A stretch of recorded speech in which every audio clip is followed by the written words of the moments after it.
Lisa Dublin. I'm a health and life coach, and I help people to live, to speak, and to lead with confidence because confidence in whatever you have to do and having that umption and that way of doing it and that determination and that certainty that you will find a way, it definitely gets you places. It makes a lot of things possible because it is said that where your focus goes, your energy flows. And that is so true for us today, especially in a world of so much negativity, which is why I love to begin with the confessions. I am blessed and highly favored.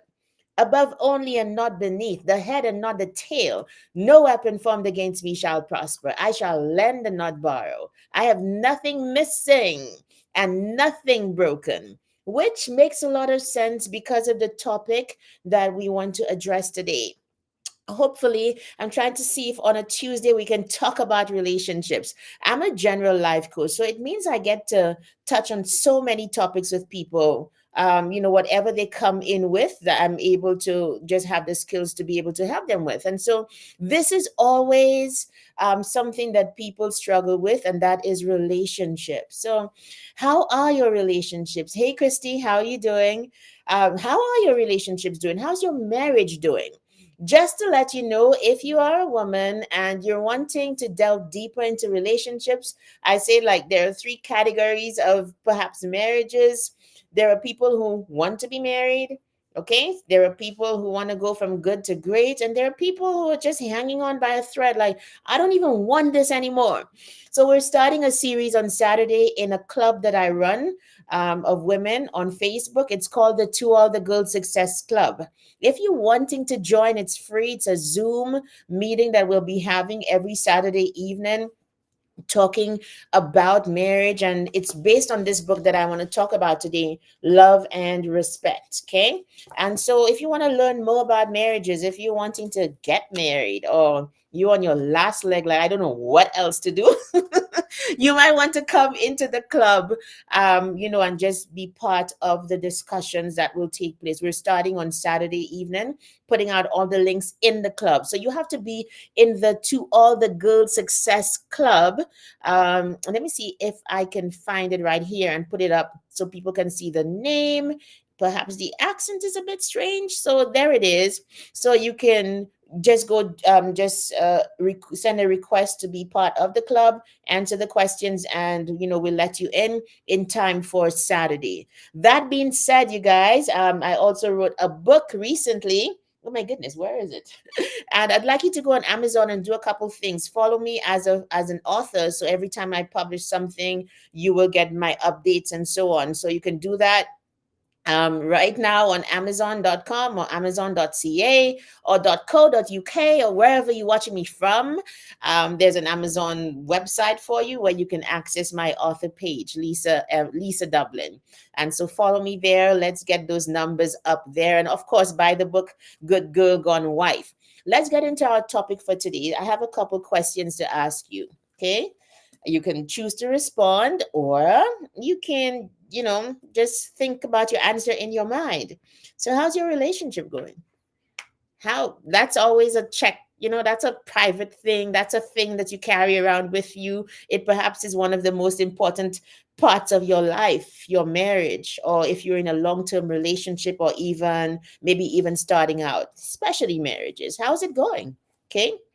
And here are some deeper questions, which perhaps just hinge on just who you are. What do you think about women? What do you think about men? I had to kind of face myself with this question about. I mean, I know how I feel about women. I'm a woman. I love women. Like, oh my goodness, we're beautiful, right? We're all that. I love women like that. Platonic way, whatever. But how do you feel about men with all of the energies between us and them? If you're of that ilk, which I am, how do you feel about men? Do you like them? Do you admire them? What are your feelings when I say how do you feel about men in general? I'm not just talking about how you feel about your partner, your significant other, but I feel like I don't know that it's possible to feel one way about having your partner, having your husband, having your significant other, and not liking the other parts of the species. I think it all goes together. And I had to face myself that I just love men. I have a husband, I have three sons, I have brothers, I have lots of male friends. I feel like men are fascinating. They tell lies though. Don't get me wrong. Don't think I'm like cherry eyed, bright eyed, and bushy tailed. Not at all. But I just like men. Men are nice creatures, nice people. Do you agree? And so I've always taken, especially in the last couple years, doubling down in my marriage, doubling down in the relationships around me, doing this work even as a life coach and just getting deeper into God and all of those things. I've kind of doubled down on trying to understand and trying to make sense of relationships and wondering why, especially us as modern women, we struggle a lot in relationships. We struggle a lot in marriages, which is perhaps why, number one, I think I wrote the book. Let me just get my book right there. It's perhaps why I wrote Good Girl Gone Wife. Started this series Kindle a Burning, and I'm planning to continue and just write good stuff and just get better at it. So you can go get that book on Amazon everywhere. It's on Kindle as well, which I'm so proud of because man, to sit down and to format that book and everything, it took a lot, but I'm happy that I did it, right? So it's the discussion today is coming from from realizing, okay, I've been married a long time, 19 years. That doesn't really say anything because you could have 19 years or 30 years of good marriage or bad marriage. You agree? But one of the things that have changed my life, and this is what we're talking about with that love and respect cycle today, is this book. And that's what we'll be discussing in the club, some of the concepts in here. And I just find it's a simple, revolutionary idea that it says that we both, as males and females, we both need love and respect. But a man's highest need is respect, and a woman's highest need is love. So it's not an either or. Excuse me. No one is saying that because a man needs respect, a woman doesn't, or because a man needs respect, he doesn't need love. It's not saying that because a woman, that one is especially important, that because a woman's highest need is love, she doesn't need respect. It's absolutely not saying that. It's arguing against that and saying, if I know what your highest need is and I can satisfy that, you guys who are into marketing, into business, that's what it's about. It is about satisfying somebody's highest need and being able to be top of mind in terms of satisfying that need and having them come to you because you're able to give them what they want. I find in relationships a lot of the time, and I'm going to quote from the book just so that you don't think that it's just me talking. A lot of the time, we like to go on what it should be as opposed to what it is. And I'm not fatalistic. I'm not saying like, okay, it is what it is. You can't change your life. You can't do better. No, I'm saying if I know what your nature is and I can satisfy that nature, I have a better chance of having a great relationship with you, right? I always love to point to something that my Trinidadian friends say. That's why I stop. It means that's as far as I can go. This is who I am. And I hope I have the after living in Trinidad for seven something years, I think I've got the interpretation right. As in, this is who I am. So if I know that this is your nature as a man, and you know that this is my nature as a woman, we'd like to deal instead with, no, but you should do that and you should be that way, as opposed to, if your highest need, and I'm talking in the context of men, if your highest need as a man is respect, and I'm married to you, if I have to respect you in the ways that matter to you, because one man's way of being respected kind of differs sometimes from another man's way of being respected, just know your man. Like, go get a PhD in the man that you're with, okay? That's what I've kind of like, he should be on your mind all the time. You should be thinking about him the same way he's supposed to be thinking about you, have a PhD in you. I feel like that's part of like the bond of being together and having eyes only for each other and for no one else. Be about him, be about his things, be, all of those great things. Anyway, I digress a little bit. So if you know that this is how you want to be respected, right? We let a lot of things get in the way. The biggest one we let get in the way? I, you don't deserve respect. You don't. You don't deserve it. You're not being a good husband. You're cheating. I'm not even going into the abuse. You see the physical abuse? Like that's like for me, I don't know that. No, I don't see the need to have to deal with it. Why? It's not just disrespectful, it's also physically dangerous to a woman to stay in a physically abusive relationship. Get out. Go out, get out, leave with nothing, go. You can get things over, right? But a lot of people stay in those relationships because we don't think we have options. You always have the option to leave. What we can't wrap our head around is what happens if I were to leave an abusive relationship. But you always have the option to walk out and start again with nothing, in the face of the gossip and the ridicule and the not knowing and the losing this and losing that.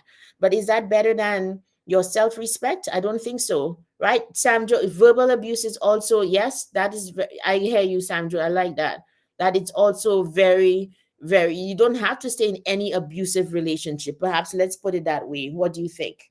I think some are more dangerous than others, though. Just more physically, like your life is in literal danger. You should absolutely, it's a no-no, right? Absolutely. I remember one time, tell you guys, the real truth is, one time a guy hit me and my aunt stepped in, and my aunt was like, "You are not taking any lash from any man. Get out." No, you absolutely not. Right? I just had these strong women around me who were like, "This is not going to happen. Get out. Like, you're not supposed to be here." Right? And I know it's not always easy. Sometimes we are each literally surrounded by people who will say, "Stay and take it."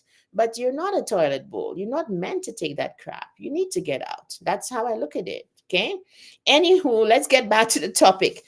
Sometimes as women, we are afraid to respect men because we feel like they're going to take us for a ride, take advantage of us, make us a doormat. Sometimes men who are faced with women who are disrespectful withdraw and don't give love because they're like, "You're not going to respect me. I'm not going to give you love." Do you see how that forms a crazy cycle? So you don't give me love, I don't give you respect. I don't give you respect, you don't give me love. Who is going to blink first?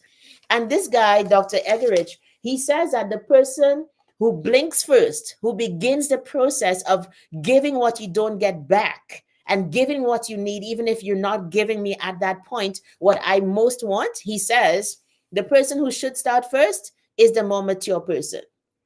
I like to look at it as the person who should start first is the person who perhaps wants it the most. Wants it the most. They're like, if I know you've had a hard time being in an intimate space with somebody who puts me now, yeah, get out. I agree. Like it's not necessary. So if that's you this morning, let's just read a little bit, right? I just love this book. This book is so simple, but it has just been so powerful in my own marriage and even in my relationships with my sons, my brothers, my male friends, just that respecting to be able to, yeah, reciprocity is a good thing. It absolutely is, but give me deeply what I need and you'll deeply going to get what you need. The maturity comes in when I give you even what you need when I don't get what I need. Right? So let's go. Let's just read a little bit. Um so he says, this is Dr. Emerson Eggerichs. He says that I've counseled many wives who want to try the unconditional respect approach, but they are still not totally convinced that it will work. The rat needs to earn my respect attitude, it dies hard. And I have counseled many husbands who truly want to be loving men. They are willing to try, but are wary of looking like unloving fools. Again, So he goes on to say, when you touch your spouse's deepest need, something good almost always happens. Almost always. Of course, there are exceptions. And I'm not dealing with the exceptions, we just don't have the time. Okay. The key to energizing your spouse is meeting your spouse's heartfelt desire.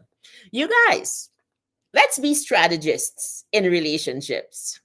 All of them, as a parent, as a friend, as a spouse, as a lover, all of these things. Let's be a strategist. A strategist says, what do I have to do to get what I want? Is that wrong? That's not manipulative. That's a way of the world. What do I need to do to get what I want? If your highest need is respect, and what I get from you is that you have eyes for only me, that you choose me, you love me, you satisfy me, I'm going to give you respect. I'm going to find out what you need and I'm going to satisfy that. It's not that hard. Well, no, sorry, it is hard, because we all get in the way, we all make it difficult with our personalities and so on. And so he then goes on to address, and I just want to encourage everybody to get this book. Here it is, Love and Respect by Dr. Emerson Eggerichs. When I first read that book, I was like, what is wrong with this man? It was like you know how when you take Buckley's, not the tablets, no, that is new school. When you take a dose of very bitter Buckley's, that's how I felt the first time I read this book. I was like, what are you talking about? I'm a modern woman, placard. Okay, I'm a woman. Hear me roar. What are you talking about? Unconditional respect. What is that? What does that even look like in this world? It's different for every man, but I feel like some things we can literally agree on. Okay, so let's move on to what he says. um so, obviously they talk about women who fear that showing unconditional respect renders them powerless. And he goes on to say that, sorry, let me just, I did, so he says, basically, obviously, I forgot to say that this book is based on Christian principles. So he says, even in the process of respecting unconditionally and loving unconditionally, there's that element of faith in God, that you put a meet together with this person, that this is before you.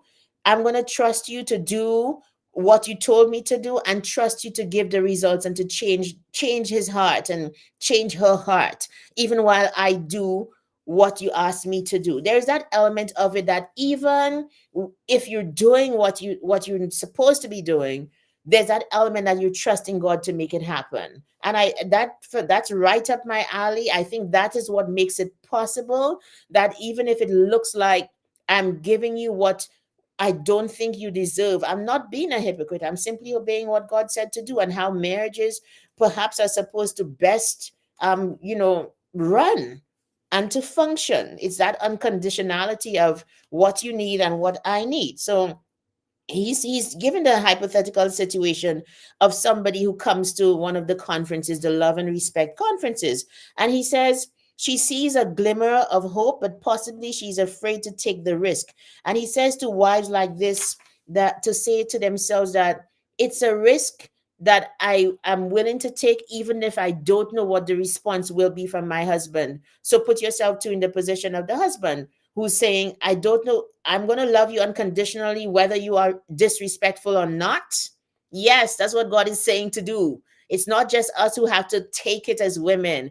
God is literally calling also the men to be long suffering in a relationship, to get what you want, a wife who's just totally into you and satisfies your needs as you satisfy hers. Like, I'm sure every man wants that, because yeah, let's go. Um, so, and he goes on to say, last thing, because I really need to end, and we'll continue perhaps tomorrow. Tomorrow, I wanted to look at career choices and that kind of thing. So maybe we might reserve this for next week when we look at it. But read the book. I always say, the proof of anything before you shoot it down. Like, I had a friend who called me after I first put out a post about this. Oh my goodness, it was a battle. And I was like, Go try it. Before you knock it, go try the principles. Go try giving the unconditional respect and see what comes back to you. And as a man, go try giving the unconditional love and see what comes back to you. It's been revolutionary for me and for a lot of other people I know who are following those principles. So we're going to end here, you guys. I hope in some way this inspired you or made you think. If it made you angry, that's good. Yes, right where I need you to be. So then you go and you explore it to perhaps come and have a conversation with me about it and be like, you were wrong. And I'll be like, have you tried it? Have you really tried it? Because it really does work. That I think it is the cheat code for marriages, the unconditional respect and the unconditional love, even if it means that you are giving both love and respect all the time. Okay, folks, thank you so much for being here. Last thing is, if you are a woman and you want to be part of the Love and Respect series that we're starting on the weekend, or if you are a husband and you're hearing this, like, or if you just want to be, get better at relationships, head over to the To All the Girls Success Club. And when you get there, just send an invitation. Let me just put up here's the name of the club right here. Okay. Oh geez, what did I do? Okay, right here. It's not even doing, anyway, it doesn't matter. But you go to the To All the Girls Success Club, and then I'll be able to just let you in, just answer the questions, and we begin on Saturday. So hope to see everybody. Just come, let's talk about it. Let's just get the information in and see if we can literally do better in our relationships. Bye everybody. I'm over my time. So talk soon. See you tomorrow, same time. Bye. Take care.